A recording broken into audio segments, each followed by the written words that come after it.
Celtics fans, you signed somebody again. Oh, congratulations. 2 years in a row, you guys signed somebody.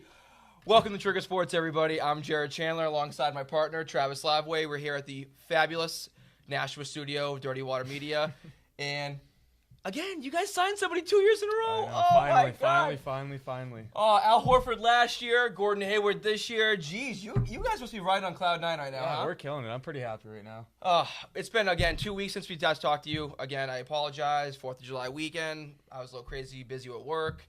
I was a little intoxicated, but yeah. He was crazy and busy doing something else. I was doing adult things. He was still living in the college days. Yeah. Besides the point, again, congrats, Celtics fans. You guys signed Gordon Hayward. According to Skip Bayless, he's the next Larry Bird here. Yeah, I don't know about that, but I'll take another 1 seed. But let's dive into this a little bit here. Okay, so you guys got Gordon Hayward he went and visited Miami, came to Boston, went back to Utah, had a couple meetings.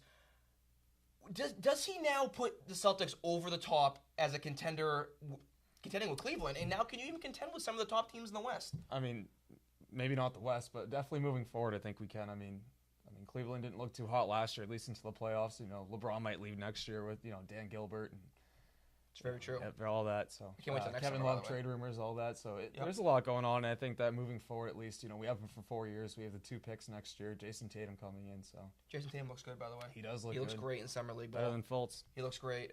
Let's wait on that, please. Yeah. Let's not get into that right now. Let's wait. Yeah, trust the process, right? Hey, 76 is going to be good, man. Let's wait, though, on that one. Let's pump the brakes there a little bit. Hold on, Celtics fans. Let's not get ahead of ourselves too much on that one. Honestly, though, I think Gordon Hayward signing, I think it made a ton of sense, obviously.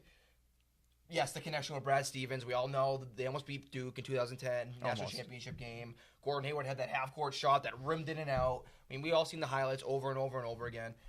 But again, it was just a match made in heaven. Again, Brad Stevens with Gordon Hayward coming over here to a team that needed a scorer. I mean, what was the Celtics' weakness last year? Scoring, especially when it came down to it. Crunch defense, time. Yeah, defense, yes. But when it came down to it, they needed someone that they could dish the ball to. We had no number one. And consistent scoring. And obviously come playoff time, it got a little bit too difficult for Isaiah Thomas to take the whole team, put the team on his back sort of thing. At a 5'8" point guard, that's tough. Mm-hmm. So again, you got a nice wing with Gordon Hayward. He can shoot consistently, can make 25 points, get 6-7 rebounds. 6-7 assists, 6-7 rebounds a game. I think it's a great signing for them. But when it's a positive, there's got to be a little bit of a negative. What's that? Sorry, C's fans, you lost Avery Bradley today. It was necessary. It was either him or Jay Crowder. So. And would you have rather have seen Jay Crowder walk out the door, or would you rather have seen Avery Bradley? Jay Crowder, but I think for the price that we got, at least we got something for Avery. And I think, again, I was wrapping my head around this all day today, and I personally think that it was the right move, and this is why. Avery Bradley's going to be an expiring contract after this upcoming season. And he's going to get $25 million a year. Like everybody else is. Yeah. I mean, come on now. Look at Otto Porter's going to sign for $24 million with the Wizards. I mean, that's just how the NBA is. Very inflated this year. Well, and it comes down to it. It's either going to be him or it's going to be Isaiah that we give that money to. And who would you rather give it to? Well, we'll see after Isaiah comes back from that injury, but it's true. And apparently he's not getting surgery, which is huge, by the way. Breaking news. I don't know how I feel about that, but I think he should have gotten the surgery, but besides the point. Whatever. I think, though, again, it was the right move. Why not get something for the player that you know is most likely going to be leaving anyway? I mean, he was gone. Can Detroit sign him to an extension? I don't know. Does he want to stay in Detroit after next season? I mean, who the hell knows? So he bounces. He leaves. You get something. You get Marcus Morris back. You're a little still repetitive at the position. You're repetitive at the 3. We need a big. He can play the 4. He can He's play a the stretch 4. So. He can play the 4, yes. But is he going to start the 4 every single game? I don't think so. No, I don't think he's going to start. Because you still have Al Horford going to be sitting there. Al Horford has already said he doesn't want to play the 5. He's already said that. Well, he is, so. Well, for right now he is, and you still got a couple more weeks left. Now, do they go out there and keep pinching, poking at other teams, trying to get that solid 5 they need? For who? I mean, Marcus All's name's been rumored out there. I'm set. I mean, you're set, but is C's Nation out there making $25 million a year. We can't afford that. Everyone's making $25 million a year, though. Yeah, but we don't have it anymore. You do if you want to get rid of some of your pieces. You want to let Marcus Smart walk out the door? I'll take the bench. I personally think the Celtics have had an okay. I thought going into the draft night they were a loser, as I've said before. I think we made out pretty well, but you did. We'll see. You're a C's fan. You're a C's fan. Yeah. You're a C's fan. I'm a floater in the background. Yeah. You're a Knicks fan. I'm a floater in the back. Yeah, hey, don't there's always be hope ashamed. for me. Yeah. There's hopes for my teams. There's no hope for let me be positive, please. But let's get into something now that happened before the 4th of July weekend. The Paul George trade. Great trade. Stop it. Oh. If you guys didn't hear, which I'm sure everyone out there has heard, Paul George from the Indiana Pacers got traded to the Oklahoma City Thunder. He was rumored to go to the Celtics. He was rumored to go to the Lakers. He was rumored to go to pretty much everywhere besides the Thunder. And he went for Oladipo and Domantas Sabonis. It was a salary dump. Oh. I know. Yeah, Indy definitely took the L on that one. That is like a trade that you make in fantasy baseball or fantasy football when you have no idea what you're doing. Yeah. They have no idea what they're doing. Well, there was reports out that Kevin Pritchard, their GM, he did that out of spite. He had better offers, and he didn't want to send them to L.A. He didn't want to send them to Boston. Okay, hold on, Pritchard. What are you proving? Nothing. You're proving that you don't want to make your team better, obviously. Again, because there was many reports and speculations out there that Ainge offered 3 first-rounders. They offered Smart. They offered Bradley. They offered this, that, and a third. We always do, according to the media. But of course, that always comes out after the fact. Yeah. I know, I understand too. But even if you had something a little bit less than I think Oklahoma City killed it in that trade. I mean, now they're a top 6 seed now. Yeah. Oh, they got rid of Oladipo, who was supposed to, number 2 pick. It was going to be this thing. He's been nothing. And Sabonis, decent young player, but come on now. What, did he play 8 minutes a game last year? He's an okay player, but he's not Paul George value. No. He's not Paul George value. I mean, whatsoever. he's a rental Paul George value at the deadline, maybe, but at a deadline, yes, when you're pushing to try to get into the playoffs and make a deep playoff run. Paul George did that to himself. I don't think so. He did. I don't think so. Would you want to play in Indiana? No. Okay. What's in Indiana? Okay. So why would you want to play in Indiana? Yeah, exactly. My point exactly. We all know Paul George wants to go to L.A., so. He's going to go to L.A. No, let him have it. Well, maybe Russell Westbrook will kind of rub off on him a little bit. We'll see. Just like Kevin Durant. We'll see if they have some success this year. What else we got? Chris Paul. Chris Paul trade. Chris Paul. We did talk about it, 2 weeks ago? Well, we briefly mentioned it. Yeah, well, nobody was thinking he was gone, and then all of a sudden. I didn't think he was gone. I thought he was going to go back to L.A. I thought he was going to go to San Antonio, but. That shocked me more than anything. I think, yeah. Now you pair up Chris Paul in Houston with James Harden. Possibly Melo. We'll see. And we'll get into that one in a second. But I mean, if you're Houston, you didn't give him much to really get him. You gave Sam Decker, you gave up Lou Williams. He was going to sign anyway, so why not? He's a free agent. He picked up the option. He was a free agent, yes. But again, the trade kind of it shocked me. It shocked me because Houston did not go on my radar as a team that was going to go aggressively after Chris Paul. I mean, with Daryl Morey, you never know. He always does that. But why? This is why. James Harden and Chris Paul, what do those 2 players do best? Set their teammates. Have the ball in their hand. They both do the best with the ball in their hand. James Harden was always fine without the ball in his hand. Oh, come on. Is he going to play like an MVP next year? I don't think Probably so. not. He's not going to have 10 assists per game, but was he going to score? He's have Patrick Beverley over there just dishing the ball every time. Yeah.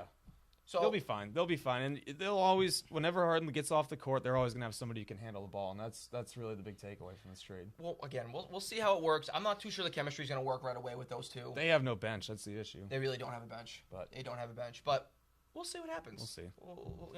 It's going to be a long road for them, and I still don't think they're nowhere close to the Warriors. No. I don't think any team in the West is really, but probably San Antonio's still probably the best team, second best team in the West. They are. You signed Rudy Gay today. Oh wow, yeah, former All-Star in 2006. Yeah. I don't think they're a good bench player. I still think that trade puts the Rockets as the second best team. Okay. We'll talk in April and we'll find out. Yeah. I think San Antonio's going to be the number 2 team in the West. Maybe. I don't doubt Pop. But as you can see, I've been making predictions here. They don't have the talent anymore. LaMarcus Aldridge isn't. He doesn't fit in Pop's system. That's what it is. He's whiny. You're whiny. He's whiny. Are you serious? Get out of here. Who's your free agency winner right here? I gotta go with the Rockets. Even though I just said that I don't know how the chemistry is going to work, because they're trying to get better. They're trying to get better. That was the biggest player move. Chris Paul was the best player that got moved outside of Paul George. They're trying to get better. That's why I have to classify them as a winner. They were the 4 seed this year? No, they were the 3. The 3, and they just added the second best point guard in the league. Yep. Yeah. But again, I classify them as a winner. So now you have two top 10 players on one team. Yeah. Okay, a decent bench. They re-signed Nene. They have Ryan Anderson until they trade him. He's gonna go to the next once the Melo deal goes. Yeah, and then you have 3 top 25 players. Still have Eric Gordon for now. Yeah. for now. But that's why I have to classify them as a winner. Because they are trying to get better. Whether I think the chemistry is going to work or not is totally different conversation. If any team in the West is going to knock them out, it's going to be the Rockets. Knock who out? Golden State. You think so? I don't think so. Durant could get hurt or, Greg Popovich. It's like the Bill Belichick stuff. Well, you never question. They got swept last year. And they didn't get any Kawhi Leonard. You get swept too if you didn't have your best player. Yeah, but still, they didn't beat him last year before that either. Please. They didn't even get to them. They didn't have their best player last year. 2 years ago, they did. They didn't even get to the freaking final. They didn't have their best player last year. I don't want to care. I don't care about that. Anyway, okay. So you think the Spurs are going to do better than the Rockets? I do, and I've already said that. We'll see. We will see. Okay. And I'm going to be right, and you're going to be wrong. Okay. And you're going to owe me. You know who lost? You're always going to owe me. You know who lost? Who? Your Knicks. They did lose. Because we signed Tim Hardaway Jr. to a 4-year, $71 million contract. You won because you got rid of Phil Jackson. Yeah, cool. And we just for a week I had expected, they're gonna go in, they're gonna not make bad decisions in the front office, they're gonna sign good deals, team friendly deals, and then this happens. Yeah, and the guy you traded away 2 years ago, you just re-signed for $70 million. Well, if they didn't just sign Justin Holiday, I don't want. I mean, come on. I don't know. That's a terrible signing. That was I don't want to hear it. That was another Joakim Noah. That was another Robin Lopez. That's just another mess. Terrible. Another mess of everything. It's terrible. It's terrible. Yes, Carmelo Anthony. He's not leaving. They're going to have to buy him out. Carmelo. He's not getting traded. Listen, buddy. He's not. There's never been a bigger fan of yours than me. I have watched you since you've been at Syracuse and since you've been in Denver. All the way up, I followed you. But it's time to move on. And if anybody that's saying that about my teams, it's time to move on. Please, go find yourself a ring. Go do something. Beg New York to get you out of there.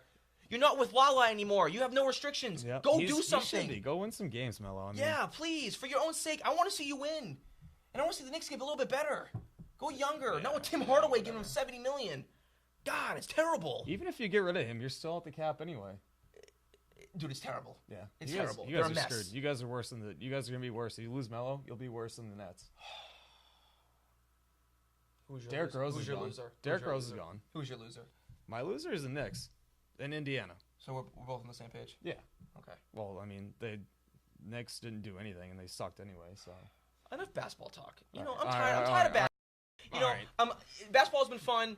I'm happy. I mean, the Celtics are finally doing something with their money. And to me, football season's around the corner. I got 2 weeks till Cowboys training camp starts. Yeah. I'm pumped. 2 weeks till Tom Brady. Well, no, you're number 1 2 weeks. Yeah, let's pump the brakes there. Okay. The GOAT. I got 2 weeks till Cowboys training camp starts. I'm more excited than anybody on this planet is. Oh my God. But Monday night.